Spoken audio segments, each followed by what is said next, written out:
F1 driver Jolyon Palmer, who left Renault at the end of 2017, joins the BBC team this season to offer insight and analysis from the point of view of the competitors. Saturday in Monaco showed the very best side of Formula One's most famous race, but the race on Sunday showed it at its absolute worst. In this column, I am going to look at both sides of this year's Monaco Grand Prix, and ask both what went wrong, and whether something can be done to make the race more like it should be. First, the good Ricciardo is now third in the championship behind Lewis Hamilton and Sebastian Vettel. Daniel Ricciardo's pole position lap was breathtaking. The Australian had his Red Bull right up against the barriers, giving it maximum attack and getting maximum rewards, in the process setting the fastest ever time ever seen in Monte Carlo. That is exactly what Monaco is all about, drivers pushing themselves and their cars to the limit around a crazy, tight, twisty track that is a world apart from the usual permanent F1 circuits. On the same day, Ricciardo's teammate Max Verstappen showed the other side of Monaco, getting the wrong side of the fine margin between success and failure. Topping final practice with around 10 minutes to go, Verstappen clipped the barrier in the swimming pool section and crashed his car so heavily into the barrier that Red Bull could not repair it in time for qualifying. Again, that's the beauty of Monaco as a circuit, pushing the limits but with so little margin for error that even the smallest of mistakes can have big consequences despite their best efforts. He surely would have started on the front row. Max could have been on pole. Saturday in Monaco showed exactly why F1 in Monaco can be so thrilling.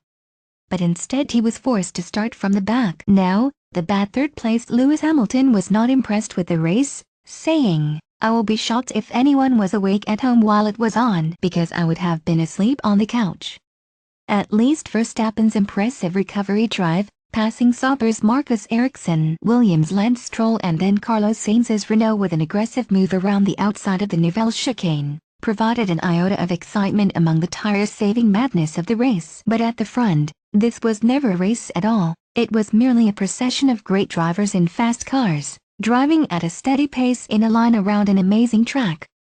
Everything was decided by the first corner. All positions were maintained after that, and by the time the front-runners had completed the pit stop phase around lap 20, the race might as well have been called there and then. Firstly, Pirelli took to Monaco tires with high degradation, on a track which is famous for low degradation and drivers being able to push flat out for 78 laps.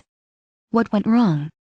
The reason this happened is a mix of two things. Secondly, the nature of the track itself. We all know Monaco is difficult to overtake on, but since the rule changes of 2017, which mean the cars are both wider and have greater downforce, making it harder to follow, it has become almost impossible without a huge pace advantage on a normal circuit. With the tire degradation being as high as it was, this would have been an obvious two-stop race, because the cars on a one-stop strategy would be so slow they would just be overtaken and tumble down the order. The problem with Monaco was that nobody could afford to take that second stop for new tires because they would then drop down the order. With overtaking being so difficult, they would probably never recover the places they lost. The only way the race could have gone wrong for any other front-runners was if they had so much tire degradation that they had such a deficit in pace that they could be passed. So everyone drove around at a comfortable pace to look after the tires, scared that if they pushed too hard they could face problems later on. The majority of drivers struggled with their tires for most of the race. Processional races are nothing new in Monaco.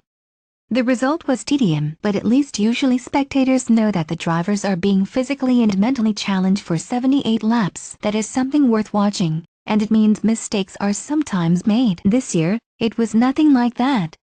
And mistakes mean safety cars and potential changes of position. The drivers were lapping seconds off the pace they could have done if they were pushing hard. That meant everyone was driving so far within their comfort zone that mistakes were unlikely. It didn't look or seem impressive and many of the drivers didn't enjoy it at all. Ricciardo was told after the pit stops and before his car developed its engine problem on lap 28 that Kimi Räikkönen is the only driver pushing. Hamilton afterwards described the race as intensely boring and admitted drivers were literally cruising around from lap 6. "We don't even know who was quickest in the race, or really have any performance barometers at all." Was the quickest driver Force India's Esteban Ocon, who reeled in a 45-second gap to the leaders to finish on the tail of Mercedes' Valtteri Bottas? Was it Toro Rosso's Pierre Gasly who found even more to finish behind Ocon? At one stage, Gasly was 20 seconds behind Bottas and hadn't even made his pit stop. Or was it Stroll even, who at one point after pitting was setting a pace a full 5 seconds quicker than the frontrunners were going in the slowest car in the field? Maybe with US giant Liberty Media now at the helm, it's time to look at a way to make Monaco more interesting as a spectacle again. It all sums up the bizarre race that unfolded, and shows how much the leaders were cruising, and not just because they were being held up by Ricciardo's ailing car either, as Hamilton had plenty of clear space ahead of him at the time. Ricciardo drove a very controlled race and had to deal with a failed MGUK, part of the hybrid system, which cost him 25% power, meaning he wasn't using 7th or 8th gear. Although nobody gets up to 8th in Monaco anyway. The pressure on Ricciardo would have been enormous when he realized he was missing the power of the battery, and he must have thought the race was getting away from him. On a normal circuit he would surely have had to retire the car because it would be utterly pointless driving around with such a deficit. He certainly would have been overtaken. Credit to Ricciardo, he kept his cool unbelievably well, especially when Vettel tried to pressure him as soon as the Red Bull team radio publicized his problem. The longer Ricciardo survived, the more the belief would have returned to him that he could do it. Sure enough, in the end, the farcical race meant Ricciardo never faced any pressure again, and could drive to a comfortable win even with a hobbled car. He's definitely a popular winner, and deserves this one despite the circumstances of the race, especially after missing out in 2016. Is it time for change? I absolutely love the Monaco Grand Prix, but F1 must work hard to make sure a race like this doesn't happen again. It's worth remembering that this season has been very good on the whole. 6 races in, and 3 different teams have won races and taken pole positions. On the face of it, it's the most competitive season in the hybrid era, and the racing has been really exciting, especially in the craziness of Baku, closing stages of China, and the last lap showdown of Bahrain. I'm still excited for the season ahead, and for Montreal in 2 weeks' time, which can be a thriller in itself. As for Monaco, there will surely now be more question marks about its future. With the current cars, this track just doesn't work, and I feel this year's race might just be the catalyst for material change. If Ricciardo can win this race with such a problem, what does it say about next year's pole sitter? Get into turn 1 and then just cruise around for 78 laps because nobody can pass anyway?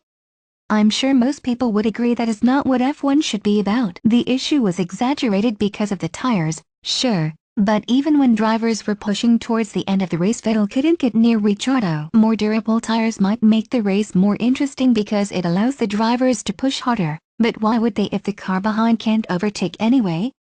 It only increases their chances of putting it in the barriers. Added to this, the increased reliability of the cars means races are more predictable than ever, as Verstappen did on Saturday. In the thrilling 1982 and 1996 races at Monaco, only 4 cars finished, which meant viewers were stuck to their seats because nobody knew who would win. Ricciardo's drama delivered some form of similar excitement for a few laps until it seemed under control, but with modern reliability being so good, it is rare that cars retire. Indeed, Fernando Alonso's gearbox failure caused the only retirement in Sunday's race. So if one car is cruising out front, he can be expected to win. I am a firm believer in tradition in Formula 1, and, as I wrote last week, I absolutely love the Monaco Grand Prix, and believe it has its place as a jewel in the crown on the calendar. But F1 must work hard to make sure a race like this doesn't happen again. Maybe with US giant Liberty Media now at the helm, it's time to look at a way to make Monaco more interesting as a spectacle again. They could change the format of the race, or add in some unique element for this one event. Perhaps allowing drivers to use the DRS overtaking aid everywhere, or a second mandatory pit stop, or even changing the track layout, as long as they don't rob Monaco of its special challenge and best corners. I'm sure they are looking at all the options after Sunday's race, but something must surely be done so we aren't all falling asleep in our armchairs on the afternoon of what should be the sport's greatest spectacle.